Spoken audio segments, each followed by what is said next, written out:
Hi everybody, it is Elsa932 on YouTube. Thank you so much for joining me. We are back for Love During Lockup. Whew, y'all put me in this. So, since you did, like, share, subscribe. Oh, we have a doozy tonight. We're going to find out a whole bunch of stuff is happening. People's names are on forms. I mean, my golly, what is going on here? People are up on charges they don't know about? People's wife has charges they don't know about? Oh, Lord.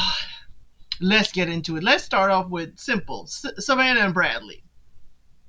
She is still with his sister. She needs to set boundaries, And I'm looking at the dynamic and I'm like, Savannah is trying not to pop off on camera. Savannah is just like the sister Alyssa. I think they are similar. I think that's how Savannah used to be. And that Savannah is ready to pop out like a jack in the box. And it sounds like she's holding back for us the camera. She's speaking up and speaking to the sister. I need to set boundaries. Savannah, you need to set down that character and stop putting on an act. But she says Bradley is the lighthouse to her hurricane. Okay, I guess he's the guiding light, but that guiding light is locked up. Girl. So she asks him when he calls if he's going to leave her when he gets out. He says, "What? Why would he wait? Why would he wait? Bradley, that's a deflection. You need to tell her." Or Savannah, he didn't say no. He did not say no. So he could leave you. Bradley says, it's in the past. He used to be around different women. He used to be running these streets, but he is a changed man. You changed because he locked up. You changed, Bradley, because you locked up. Ain't nobody to run around the streets with in there. Okay? Nobody to run around the streets with in there for you. So he tells her to calm down, get it together, and he hangs up. How is this your lighthouse, Savannah? Is this what you talk about as your lighthouse? Okay. So she goes to dinner with two friends. Y'all know I like to finish out each person. I'm not going back and forth like the show. She had dinner with two friends. All these friends are connected through rehab. I don't know if this is a support group, or y'all could trigger each other. Something screams to me that it may be a codependency happening, possibly. So they talk, and she tells them what the sister said. And they're planning his coming home party. Savannah, you could save that money for your resculpturing. How about that? Instead of spending that money there. But she's telling him he needs to wear her name. He needs to have her name inked on his forehead. And she's going to do a poll of the table. Because, she's amongst her friends. The friends are going to have her side. The friend says, no, never going to happen to me. I ain't never going to do it. The other friend said, yeah, no. So they're like, Bradley, you won. We ain't going for that. But she said, yes, she would get his name. She hangs up. They hang up. They finish. And when the friend asks, well, would you get his name? She's like, yes, right here on my ribs. The friend's like, oh, no. Oh, no. He's like, the kiss of no more. The kiss of no more. The relationship will go away and be ended as soon as you do that tattoo. And she didn't believe it, so she grabbed the phone. She totally grabs the phone and says, oh no, she's going to do it anyway. And he's going to love it. So we move from Savannah and Bradley on to Tia and Rob. Y'all, it's one day till release, so Rob is coming home real quick. He might be the first one we got coming out. So she's packing up her daughter. Her daughter thinks they're going to Disney. Okay? Disney. Sweetie, you're going to the other structure with high walls that don't let people out. Unless it's a particular day. And they don't sell tickets. But you can buy your own ticket by your behavior. Tia, tell this child where you're going. Come on now. So Tia tells us that she has never introduced her daughter to a man. Never introduced her daughter to a man she's dating. I don't believe it. I'm sorry, Tia. I don't believe it. Excuse me? Excuse me? I'm not saying you never dated, but you never introduced her. I'm hoping the production like edited out the daughter saying, "No, mommy, I met so and so." But Tia, okay, let's go with it. Let's go with it. You've never introduced your daughter to anyone you've dated before. And this is who you're going to introduce her to? This is the person. Okay? Incarcerated. Newly freed. You don't know this man. This man is who you're going to introduce her to. I guess after this relationship, it can only get better from here. Hey, it can only get better.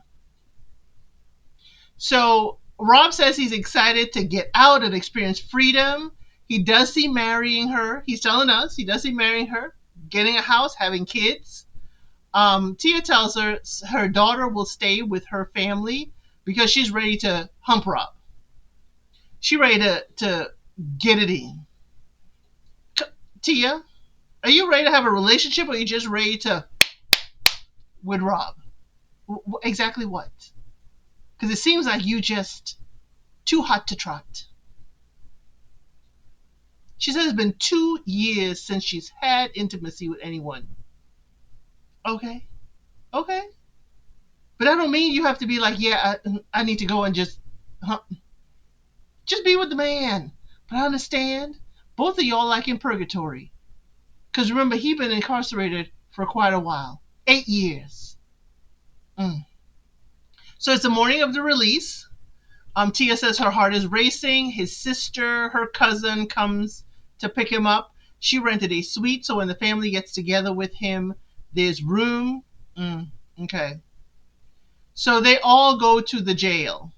And his dad and brother and his friend, they're waiting outside the jail in New York. Why is Tia's daughter there meeting him as he comes out of the jail? I understand this is the first person your daughter's going to meet. She does not need to meet him outside the prison. She does not need to. That's just my thought. And I can't tell anybody how to raise their kids. I can't tell anybody what to do. It's already passed. But I'm sorry. She would not have met him after he just walked on out with everything in the plastic bag and in his prison issue uniform. It may have been like, yeah, you get with him, and afterwards, like the next day, she can meet him when he's had a time to shower and get himself together. And you get yourself together to realize whether you want him to meet her or not. So he comes out, he gives her a big hug and many kisses, really deep, tight hug. He's happy to be out after being in for 10 years. He greets his family, and he tells us he lost his mother while he was locked up. I was really heartbroken for Rob with that. Really heartbroken. And as we see with another inmate, the loss of family while you're incarcerated is there. So he's out, he's here to stay. I appreciate the sentiment, Rob. I am not holding much hope because this is, not the first time you've been in. So her daughter meets him. He can't wait to go back to the hotel, he tells us. This is after they walk away. He can't wait to get back to the hotel. It's been 8 years since he's had that kind of human connection. And y'all, they are kissing all over in the car. She is laid across his lap, and he is leaning down just kissing all over her face and lips. And his sister and her cousin are in the back seat. They're in the third row.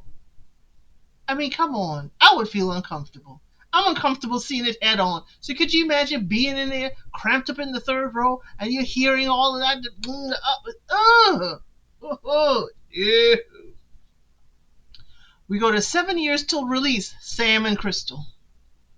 He made it to the visit. Whoo, child. Crystal, you got Sam running everywhere. He got to go check on Grandma. He got to go do everything and make a 3-hour drive to come see you.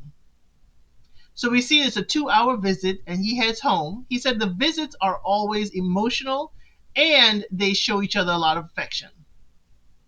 12 hours later, he goes to visit Rita, her grandmother.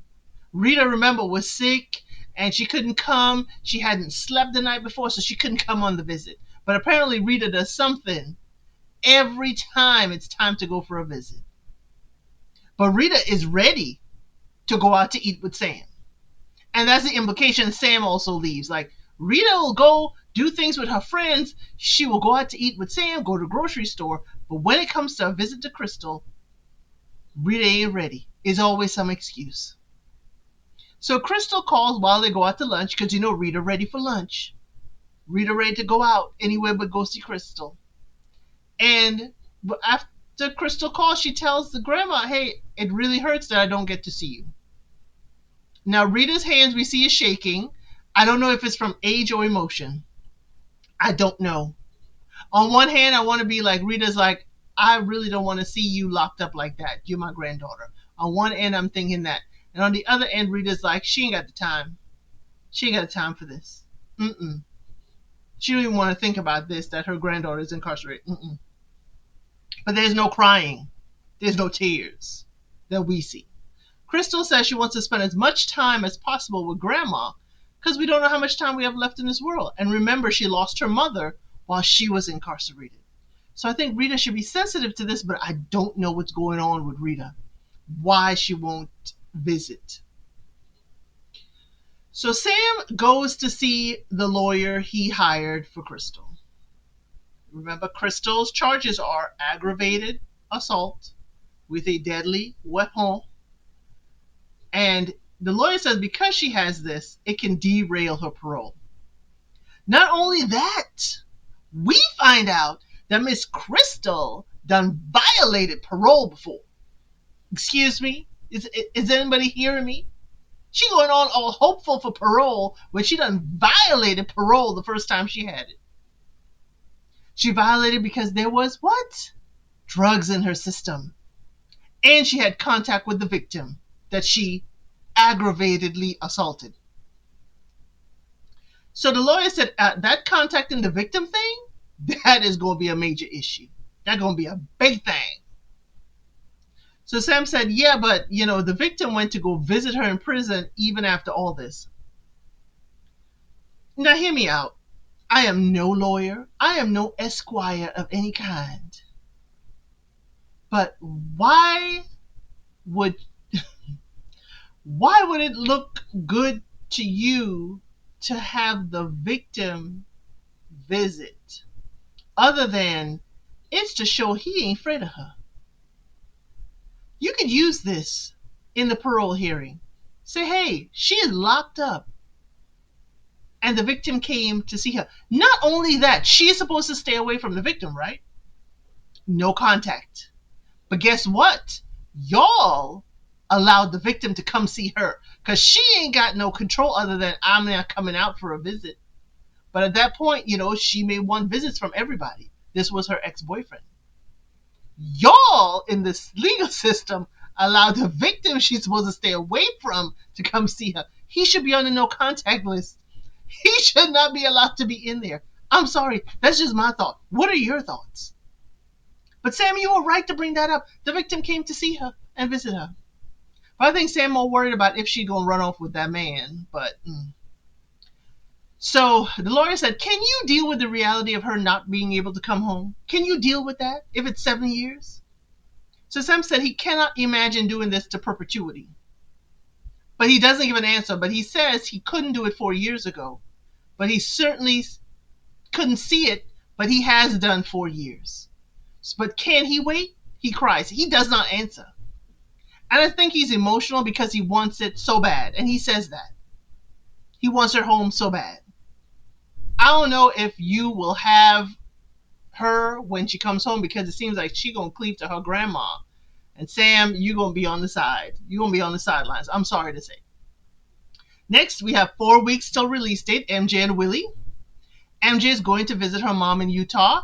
Her mom is a single mom. And I'm like, her dad got 36 kids.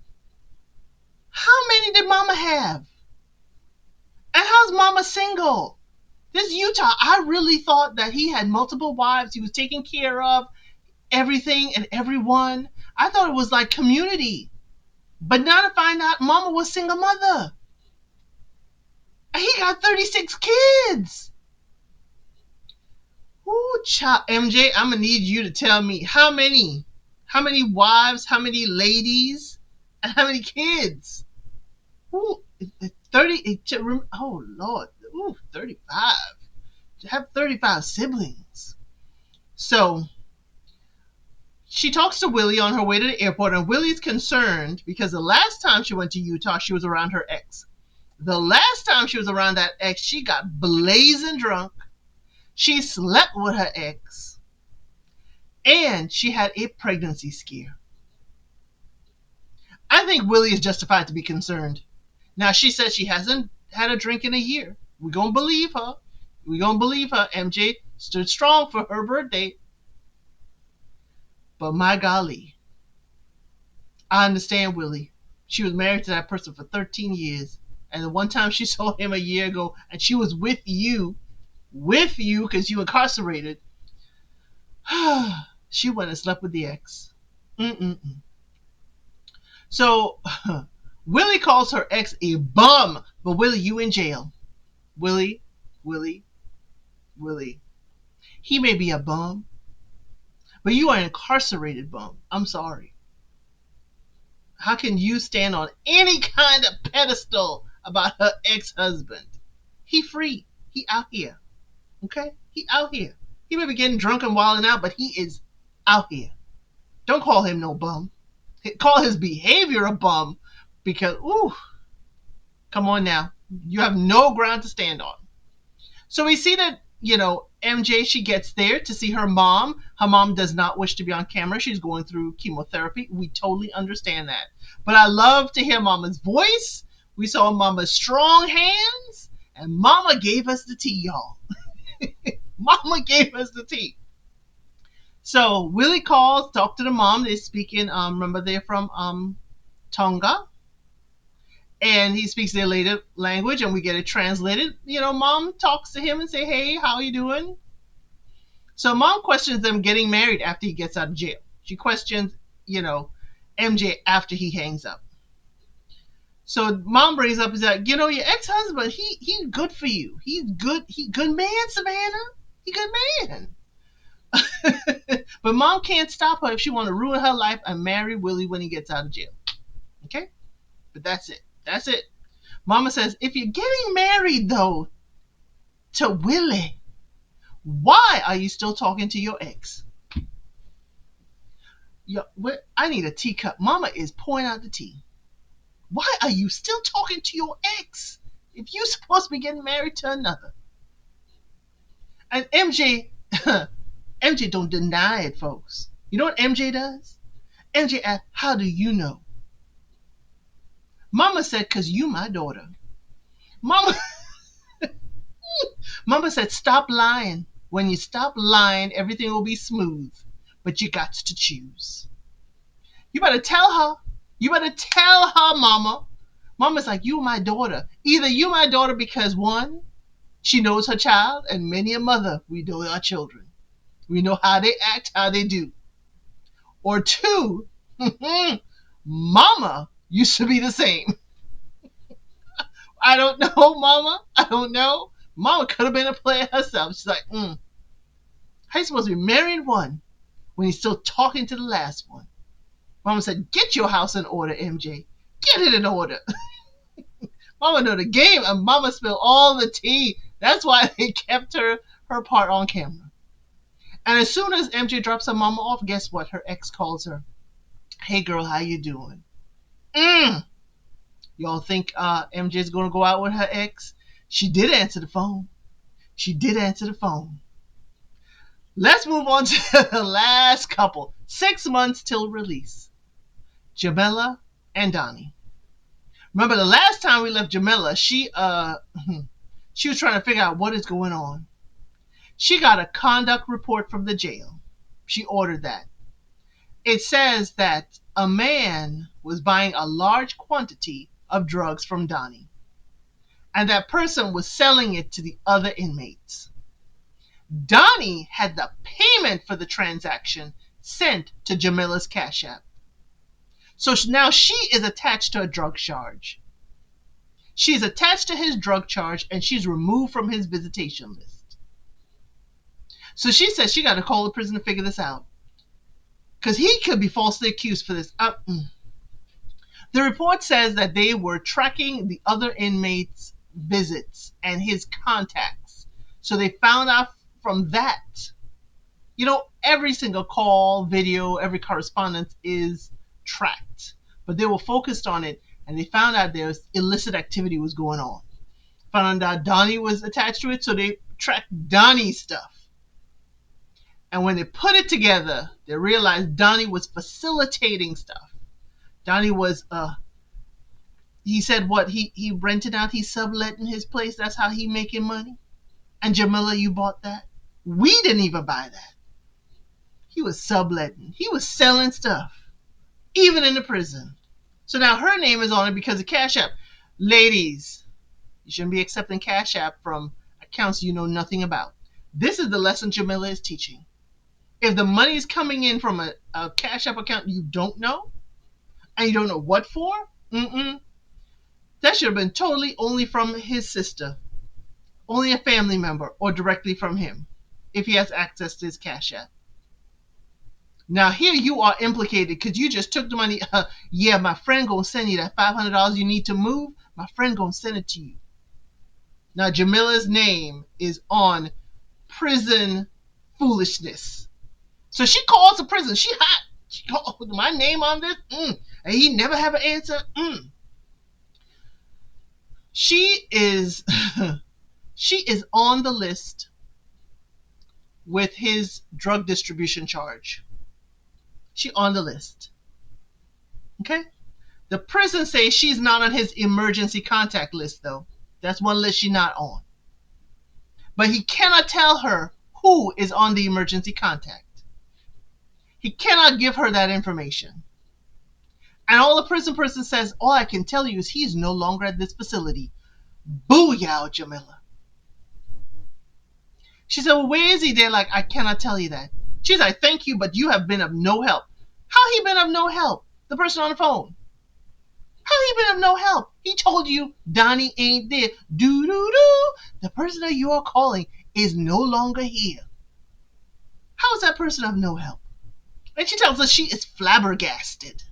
She hopes that he is at a facility closer to home and not further away. He got no control and you got no control. But you see, this is why he told her don't come visit. This is why he said he was going to probably be in the hole. Guess what? He knew she was removed from the visitation list. He knew everything was caught. So instead of her coming up there and say, yeah, you can't come visit. He said, oh no, you can't come visit. Is it? No, what probably happened is he was in a hole for what he did for those charges. He came out, he told her, hey, don't come visit me. Because he knew what happened, what the decision was. And the decision was to move him. So when he talked to the boys and when he talked to her, he already had his paperwork knowing he was being transferred. And he told her nothing.